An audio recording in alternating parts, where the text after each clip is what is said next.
Here. Ward, Here. Olson. Here, I would ask you to stand and join us in the reciting the Pledge of Allegiance. I pledge allegiance to the flag of the United States of America and to the republic for which which it stands, one nation, under God, indivisible, with liberty and justice for all.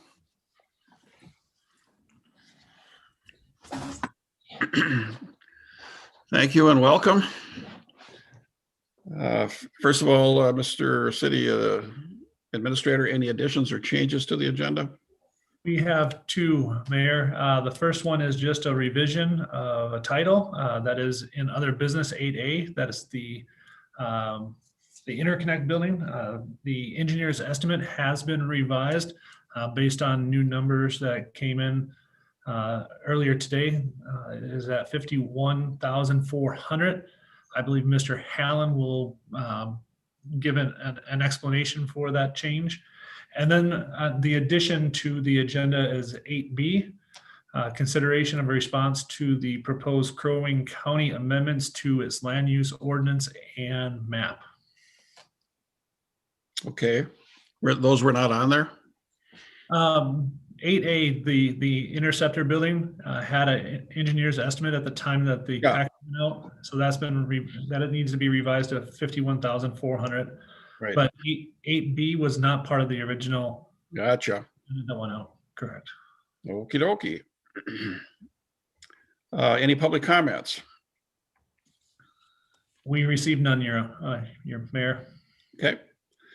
So number 6, consent agenda. We'll move forward then. The following items are considered non-controversial by staff and are recommended to be read and passed in one motion. Any council person, staff, citizen, or meeting attendee can request one or more items be pulled from the consent agenda, and the item will be pulled and addressed immediately after the passage of the consent agenda. Otherwise, the following items will be passed in one motion. A, approve the city council work session minutes from February 16th, 2021. B, approve the city council minutes from February 16th, 2021. C, approve the payment of bills and finance report.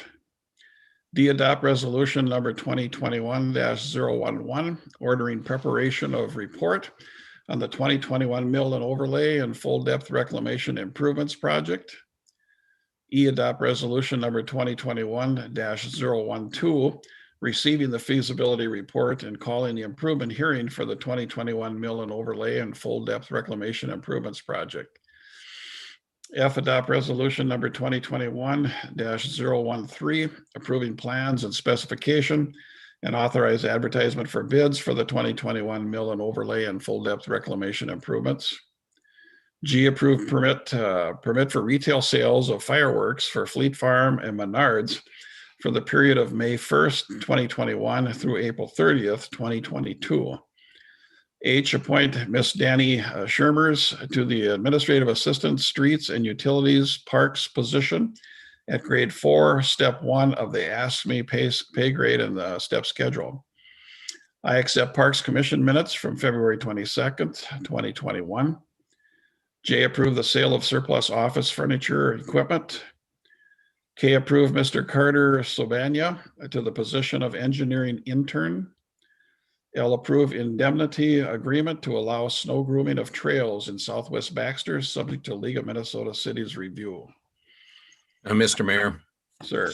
weren't we going to pull the mill and overlay project as part of it? Yeah, I'm not sure how we want to handle that, Brad.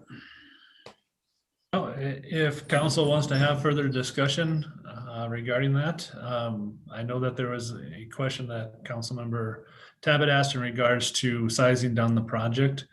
I would, if that's the desire of the council to pull it so that further conversation could be had, that would be an appropriate action. Okay, I'm fine with accepting the report for now and then pulling E and F. And I make a motion to approve the consent agenda as noted. Mr. Mayor, quickly before we go to that, I'd like to pull L as well.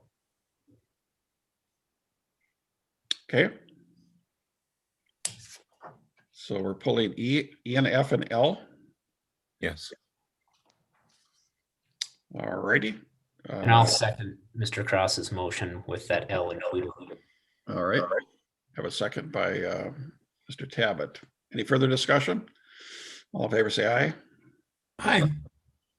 Opposed, same thing. Excuse me, roll call. Roll call. Cross, Yes.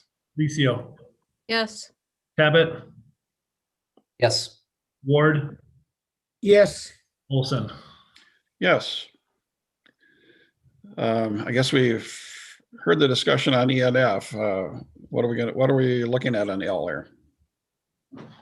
Yeah, I would just like to ask one question of probably Mr. Doty on it. I was just curious about, I didn't fully grasp if what we had was a relative agreement with the snow grooming people. One thing that stood out was the insurance requirement in the agreement. And I was just curious if they can even get a commercial policy and if that had been discussed with them at all.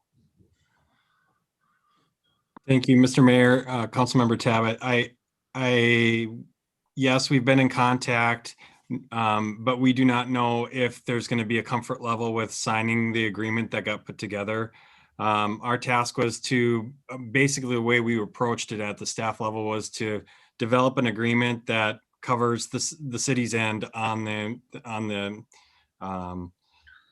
liability end of things, as well as the need for insurance. And so we worked with the city attorney to draft the agreement. Not sure if there will be agreement on the private end to sign it. I know they have done the first steps of checking with their insurance company, but some more work is done to get an estimate on how much the insurance might end up costing them individually. So they may come back to us and say, sorry, we can't sign this and we need to have X, Y, and Z for amendments. And then we would have to revisit if that happens. Well, at the rate the snow is melting, I wonder if that's even going to be applicable this year, or if it's something that we'll be revisiting next winter. And were the neighbors contacted? Was that something that was followed through on? I spoke with one neighbor on the private road to the west. It's the property owner that maintains that road. We did not do outreach because we stayed east of Pike Creek, which is really more adjacent and contained by rivers and creeks to our Mississippi Overlook Park area. So we did not do any outreach to landowners, but it's a fair point about the snow melting. Without a new dumping of snow, which I don't think, with the exception of the grooming folks, I don't know that we all want. There might not be much snow left to groom, so it might be a next year thing potentially.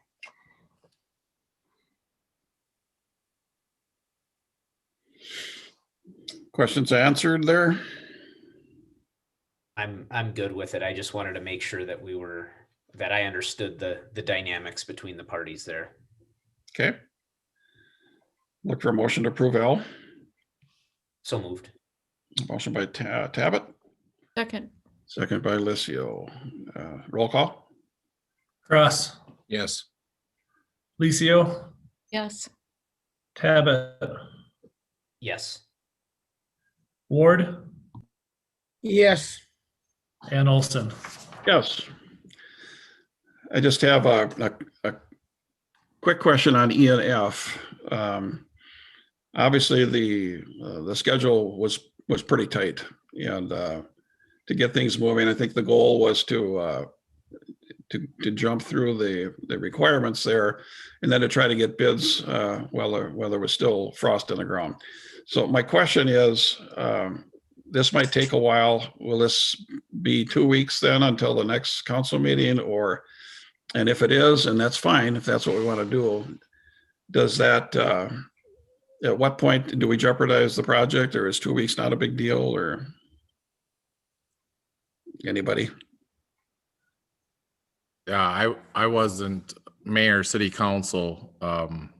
I thought we were probably gonna still approve everything and keep on schedule, with the caveat that at the next council meeting, we would go through this, which we would still be able to extend the bidding process and change the opening of the bids. And then we would be able to change the dollar amounts if we wanted to at the improvement hearing. The improvement hearing is after the next council meeting, correct, Eric? That's correct. Yep.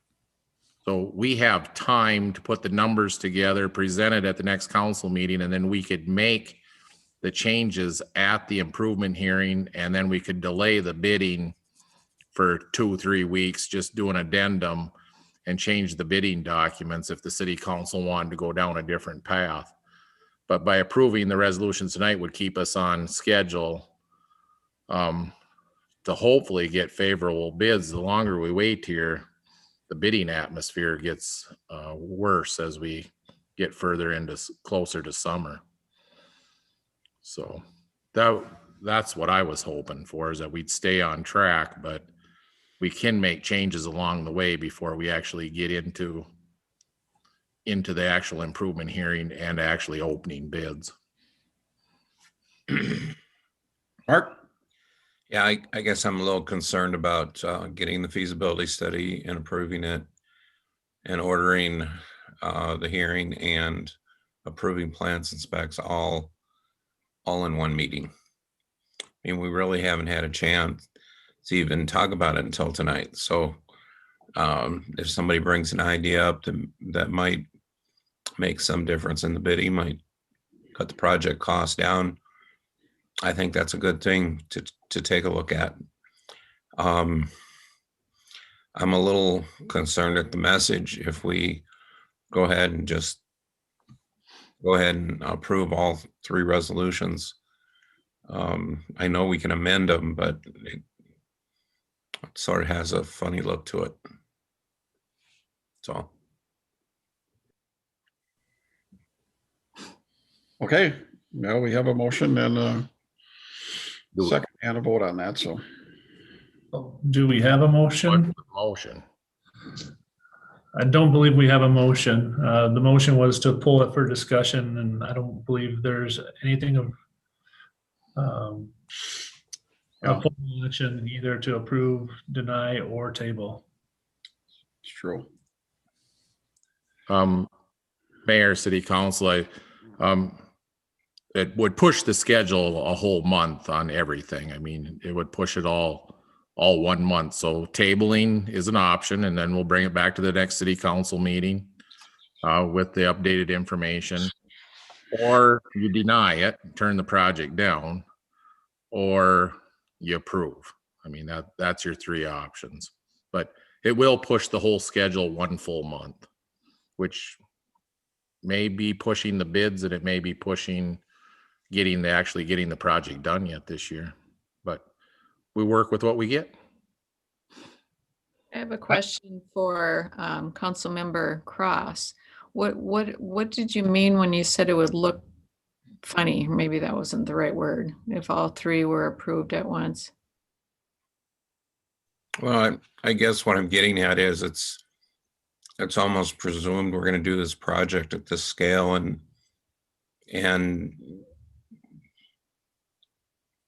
there doesn't seem to be any, I don't know, maybe I missed it. Was there a chance to see this and talk about it before we got all 3 resolutions in one meeting?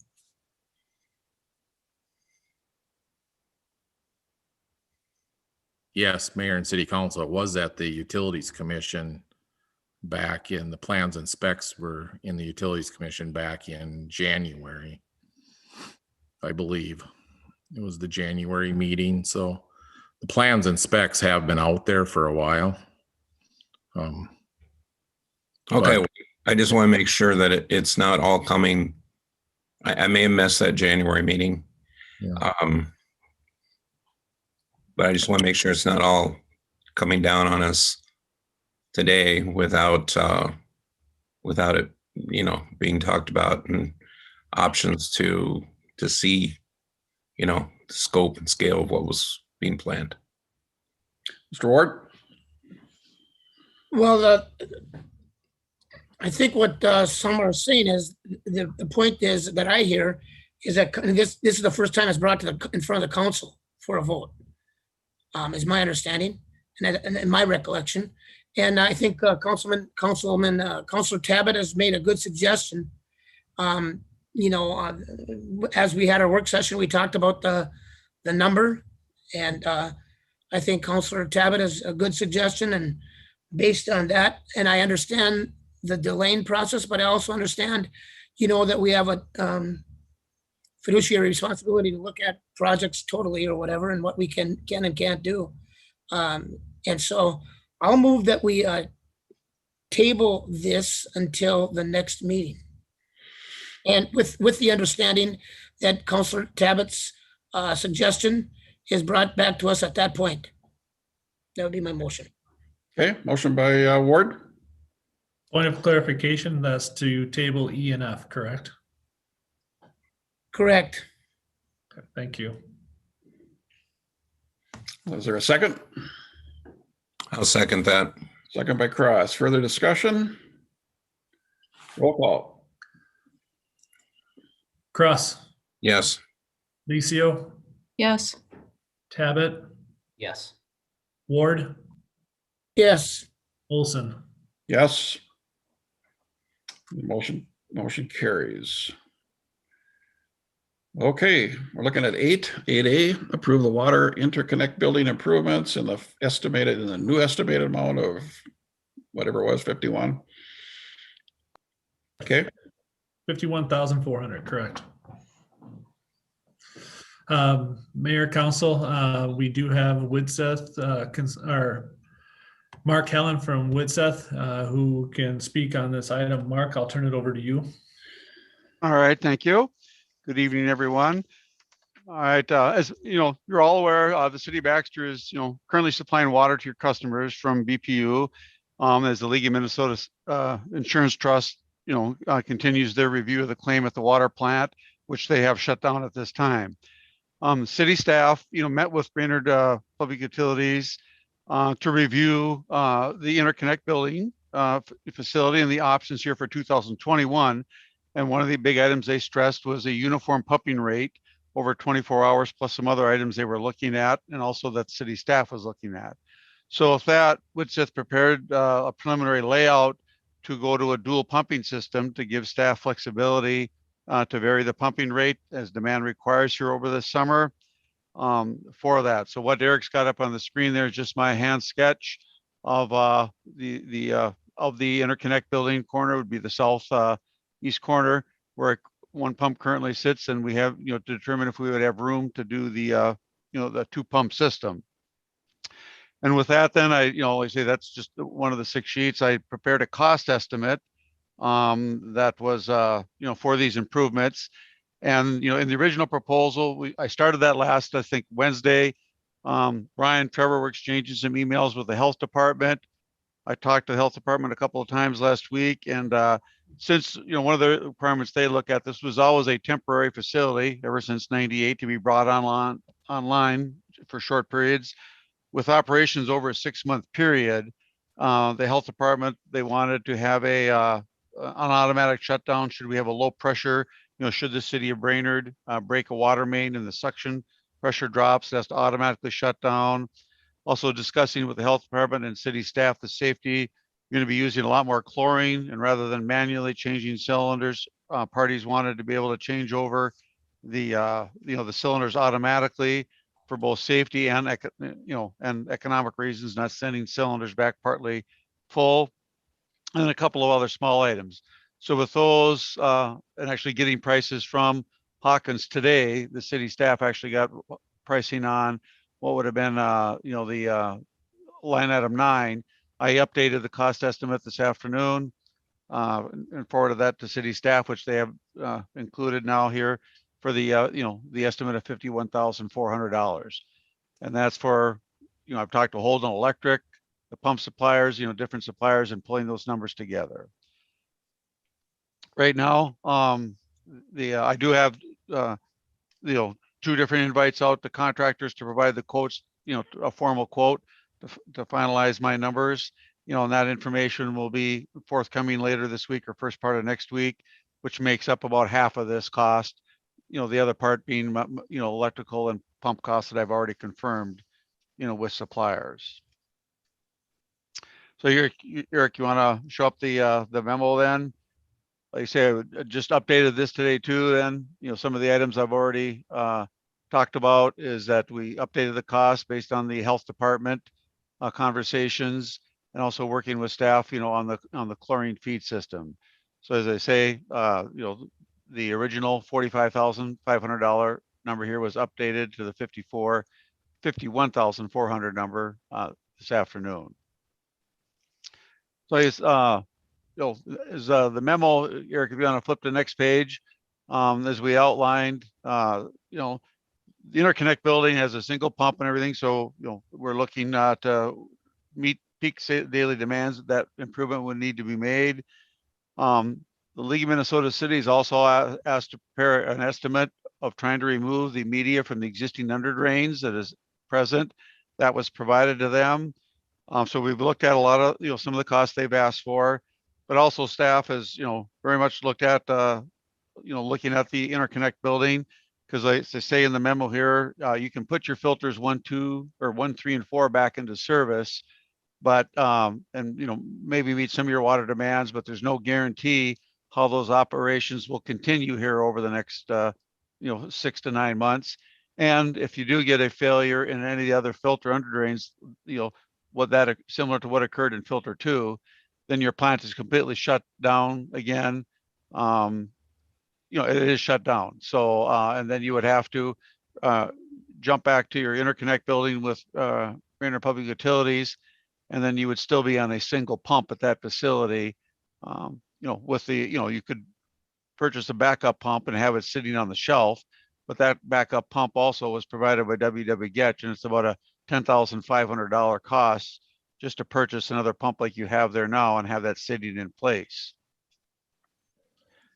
So with that, like I say, the recommendation here that city staff and which is looking at for the council is to continue to proceed here with improvements to the interconnect building, so that you have the flexibility and the options just to rely on that interconnect 100% this summer, depending on how things work out here over the next.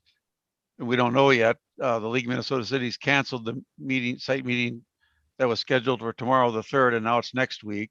So none of us know right now when the city will be getting answers from the league regarding the water treatment plant. So Mayor, I'll turn it over to questions because I just had one question. Will this $51,000 be included in with the league insurance request or claim? Yes, I mean, Trevor has indicated, if you want to confirm that, Trevor, but you may have already, I think you already sent that email this afternoon with that updated cost that we provided here in the memo this afternoon to the council. The mayor, city council, that is correct. It is part of the overall claim at the water treatment plant. Where it'll end up, we don't know, but it is overall part of that claim. Any other, excuse me, go ahead. I had one other question, Mark, that the city council doesn't know. Why was it only designed with one pump back in 1998? Well, as the history, that was built back then, Baxter was operating plants 1 and 2, and you were, in your study and scope phases in the early 2000s for your new water plant. So that that facility was designed, on a temporary basis to be used once or twice a summer during peak weekends, just to bring over the additional flow you needed, during BIR weekend and other, big water use weekends that your original plants from the 1980s, 1 and 2, could not meet. And, and then, your water plant came online and, in 2007, and then you were able to meet your summer demands. And then our, I'll say our recession, maybe some of the demands didn't increase as much. So, that facility really, sat dormant then since 2007. I can't remember, Trevor, you might've used it just a day or two when you did the troughs back in 16. I don't remember. But when you did the work in 19 on the other filters during the winter period, you could meet your winter demands with just 2 filters in operation at the water plant. Correct. So it was never designed to handle 100% of our needs back in 1998. It was always just a supplement to our existing water plant 1 and 2. Will this take care of our needs for the long term, depending upon what happens with this situation? Well, to Yes, say, yeah, I mean, long term for the year 2000, the 21 here, right now, the current timetable is probably, 9-month period. It'll be the end of 2021 before, corrective work or modifications or whatever's going to be completed at the water plant is finished. I guess, Trevor, in your discussions with BPU, they've, as I said in the memo, they've pretty much, they talked about a figure of around 2.2 million that they can provide, million gallons in a day. So, the city of Baxter may have to look at alternating, irrigation days or doing something, to limit your peak daily demands to 2.2 million. Because sometimes you will experience daily demands in the 2.8 in the high 2 million range in the recent past.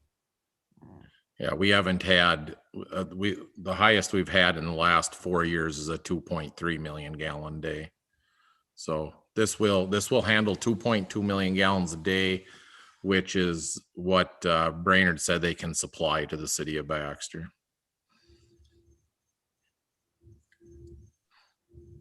Any other questions or comments? Mr. Mayor.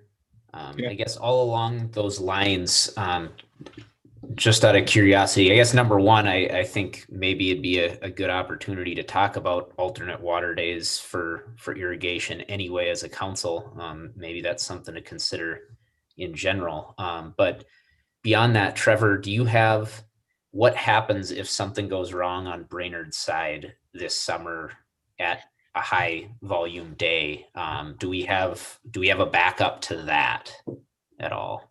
The backup is that we can produce water straight out of our wells. We don't have any contaminants directly in our wells that we can't put out there as drinking water. It's just that you're going to see discoloration. I mean, there's a lot of cities that do no treatment. They just pump directly from their wells into the system. We have the option with the way the water plant is set up. We can run it through the aerators and the detention basin. So we can do partial treatment, and then we can also take and chlorinate it and put fluoride in it. Right now, we're not doing any fluoride. So we're wondering if the Department of Health is going to make us fluoride our water, because we've always had fluoride in it. So, or chlorine is what we're doing. What we're worried about is the phosphate. Sorry about that. Now I'm getting confused. The phosphate is what we may have to start adding. Brainerd does put fluoride in their water. They don't chlorinate their water. But we have a possibility to take and run directly out of our wells at our water plant, run through our aerators, run through our detention basin, and bypass the filters and get partial treatment and distribute it out into the system. And that's what the emergency plan is. That's also in case of a fire. If a fire breaks out, we have to have a contingency plan, which Brian, the supervisor, and our operators have been working on, of how to start the plant up. Excellent. So we will have water. It's just going to take some work to use those plans if need be. If there was an emergency, the quality of the water is going to go down significantly. You're going to see more iron and manganese in the water than our residents are used to. I have a question about the irrigation and the alternating of that. Would that be commercial and residential? I mean, if we do something like that, or as far as alternating days, or just commercial, or we don't know? It would be up to the council decision on what they would like to do. Okay. They want to cut consumption back and not buy as much from Brainerd. You could alternate the irrigation. And we're, it should be known, we're dealing with this in real time, and we're still working out some of those pieces of the puzzle ourselves as staff. As those pieces start to come, I just say come to light, but become solidified. Obviously, we'll be coming back to the council with recommendations such as water restrictions and things of that nature. But at this point in time, I don't know if it's worth having the discussion, knowing that all the pieces of the puzzle aren't necessarily in place just yet. Correct. I would say that what we took to Brainerd was our consumption for the last 2 years, which is right around 360 to 380 million gallons. And Brainerd said that they would be able to supply that with no problems. Just, I'll just offer, I may, I've misspoke a little bit about, having the city to look at irrigation restrictions. That's just the conservative engineer in me. So apologize, staff, but yeah, I mean, that is a discussion that may not even have to take place. Only time will tell, once we get into the summer months. Trevor, just a curiosity question. Do the water parks consume more or have more activity in the summer than they do in the winter, or are they pretty constant? Pretty constant year round because of the backwashing of the pools and stuff. So pretty consistent 12 months out of the year. I mean, it's the irrigation, that factor in the summer that really adds to the demands for June, July, and August. Okay. Any other questions or comments? Now to look for a motion then to approve 8A. So moved. Motion by Mr. Ward, second by Connie Licio. Any further discussion? Roll call? Cross, Yes. Licio, Yes. Tabit, Yes. Ward, Yes. Olson. Yes. Moving on to 8B, consideration of a response to proposed Crow Wing County amendments and revisions to its land use ordinance map. Yeah, Mayor, that is my item. As council is aware in the RCA, staff received notification from Crow Wing County on a proposed land use amendments that is considering at the end of March. With that, we, as staff, we did dissect the proposed changes and did recognize one area that is a concern for the city of Baxter. Those concerns are environmental in nature, and they're outlined in a response letter that staff has drafted on behalf of the city, and looking for the council to concur with staff's findings and to authorize us to submit the letter to Crow Wing County. Questions, comments?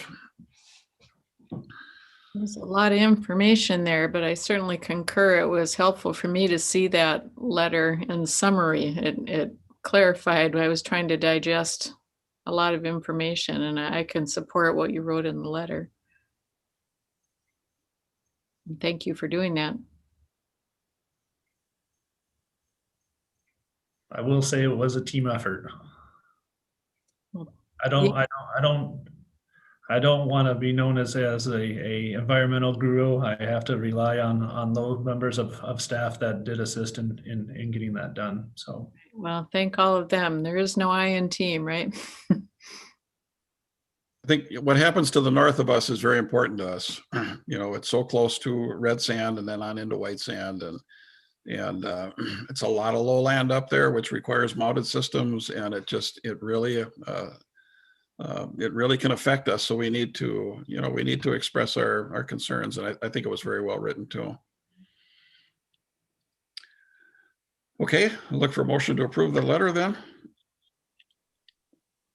Connie will make a motion to approve. Motion by Licio, Second. second by Mr. Tabit. Any further discussion? Roll call? Cross, Yes. Licio, Yes. Tabit, Yes. Ward, Yes. Olson. Yes.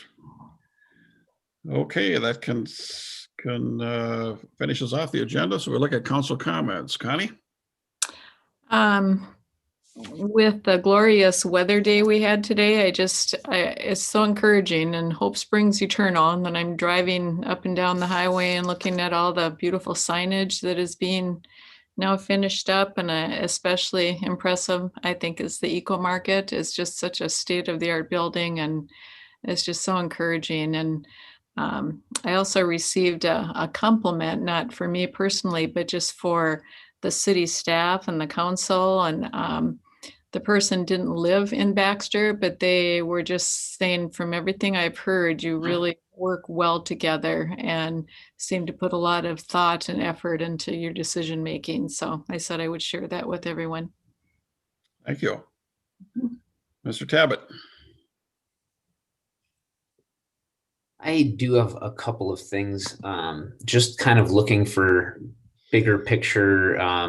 We brought up a lot of things tonight, so I don't want to make this a top priority right this minute, but I would like to request that we as a council look at finding a way to do some sort of a planning session, council retreat, big picture discussion on things in the near future. I just feel like with all the stuff that's going on, it's easy for us to lose track of the big picture, long-term things that kind of like came up tonight, where we could plan out some things a little bit better and not feel so rushed on what we're up to.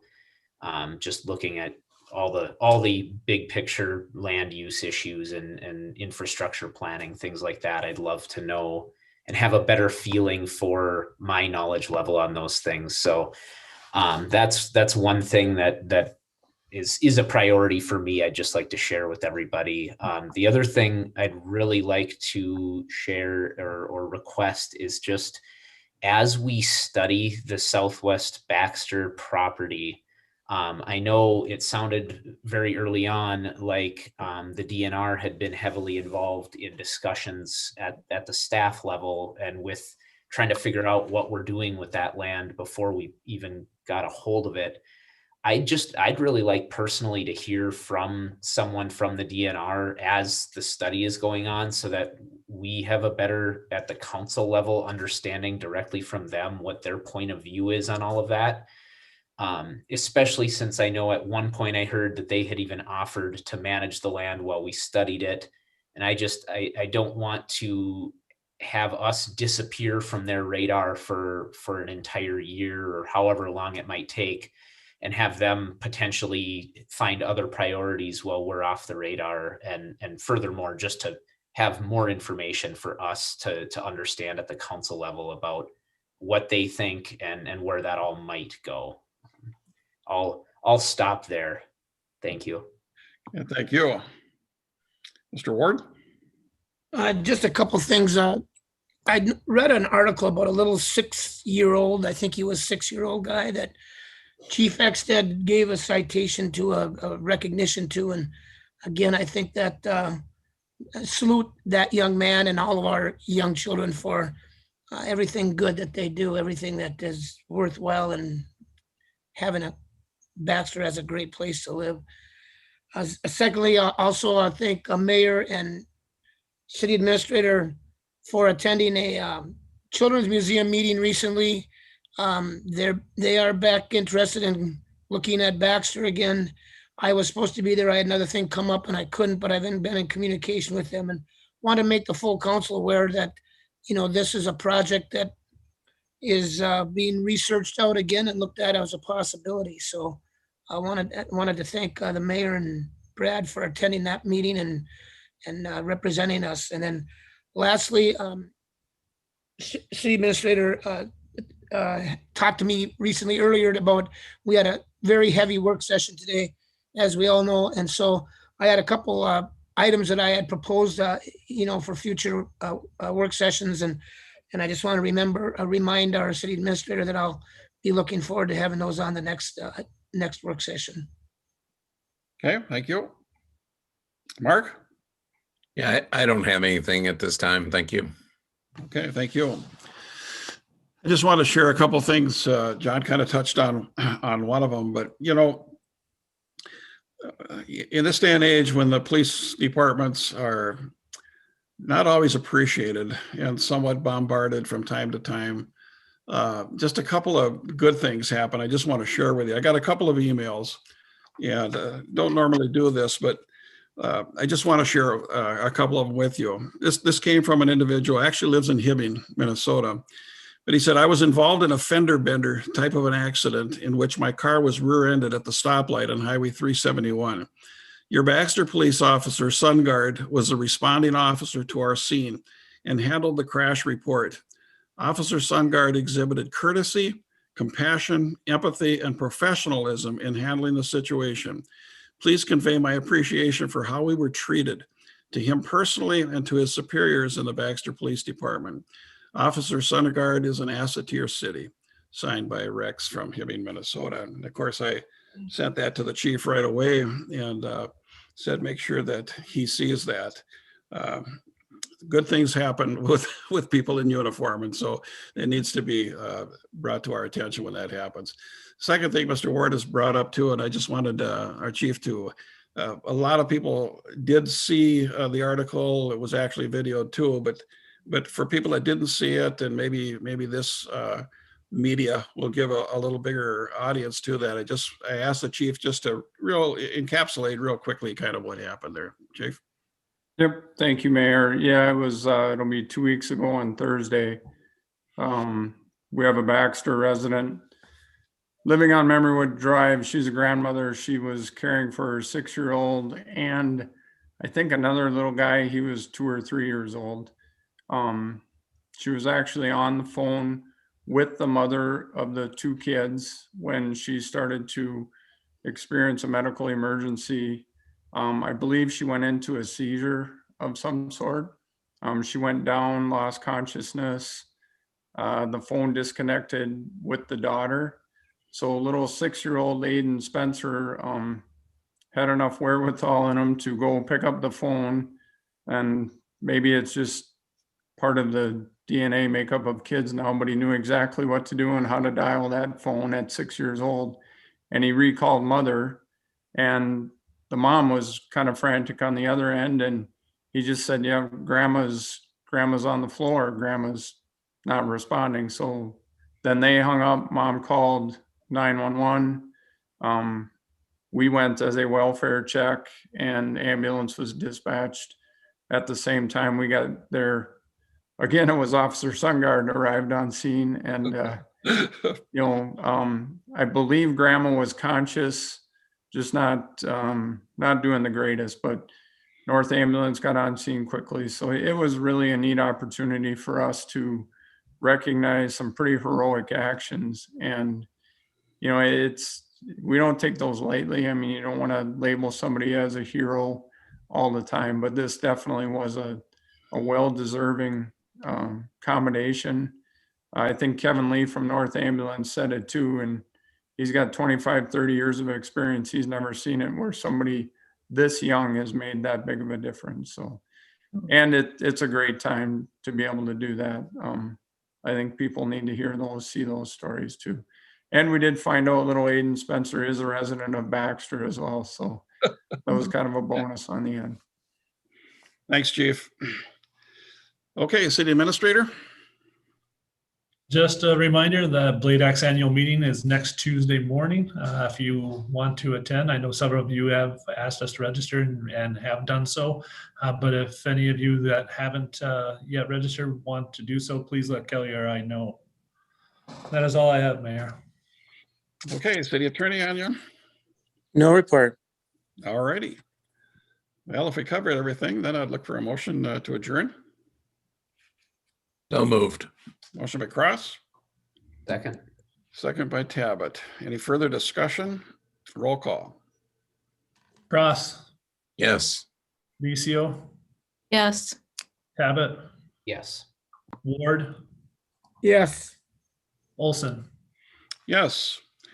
Thanks, everybody. Have a great week.